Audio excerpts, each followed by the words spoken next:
downgraded, which has no responsibility on matters of resource allocation. Are you enhancing the participation of women, or are you downgrading the participation of women? I mean, we are having a frank and honest conversation, good people, and it's good for us to listen to one another. So if we are saying women who today are sitting in the National Assembly, where resources are being discussed, if we take them from the forum where resources are being discussed and take them to a downgraded Senate, we are making the participation of women nominal. The participation of women should be substantive, in my respectful submission. And finally, Your Excellency, I know my brother Bishop Oginde has said there are hustlers here and they should stop the hustling, and they are the reggae people and they should stop the reggae. I don't know about the reggae. Maybe I can talk about the hustlers. But let me say the following. The real elephant in this whole conversation is what was identified as the winner-take-all and the inclusivity question. Now, Professor Adam Solo, I have confessed I'm a scientist and I'm a bit slow. I want you to explain to me in this proposal. You have said that in this proposal, we will have the president with his running mate, deputy president. They will win, or we have candidates, they will win an election, and then the president will appoint the prime minister and the two deputies from the winning coalition. And then we will have the runner-up being the leader of opposition. Now, no problem, it doesn't matter who it is. I have no problem. You know, let us not personalize, there is no problem. Now, the question I am asking myself, have we sorted out the winner-take-all question? Oh, is that so? So, the president, from his side, like for example here, President Uhuru Kenyatta, I am here, Kimunya is the prime minister, because he's the leader of majority. We have Jimmy Angwenyi, who is our deputy, as a deputy prime minister, and maybe Maoka Maore as one of the deputies. So, what happens to the whole NASA brigade, together with Musalia and all these other people? I mean, and I am not saying anything. I'm just saying, I want to be persuaded, and forgive me if I am slow. Forgive me. There are so many Kenyans who are in my category.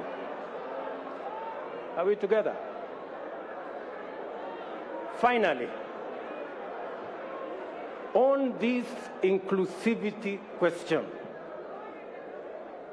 it is my humble submission that as we discuss inclusivity around us, the leaders, we must have a candid, open discussion on inclusivity about the millions of Kenyans locked out by poverty and unemployment. We must discuss how they are going to be part of the Kenyan society. That discussion we must have. And I want to thank the young man, very good, and the bright, intelligent young man from Kitale, because he said that we should not bring 16th century technology.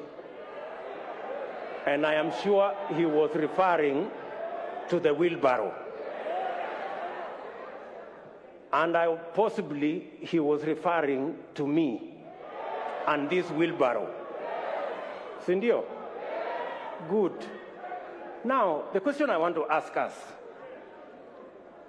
how come in the 21st century, a 16th century tool called the wheelbarrow, millions of citizens in the 21st century are still dependent on the wheelbarrow and mokokoteni? That is the discussion we need to have. Yes. That is the discussion we need to have. And that discussion is a discussion that involves millions of Kenyans. Millions of Kenyans. Let me then say, as I conclude,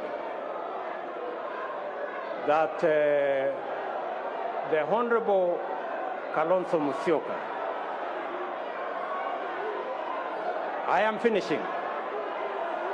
You know, I speak for millions of hustlers, so just give me a minute. Thank you. Thank you very much. Thank you very much. Thank you very much.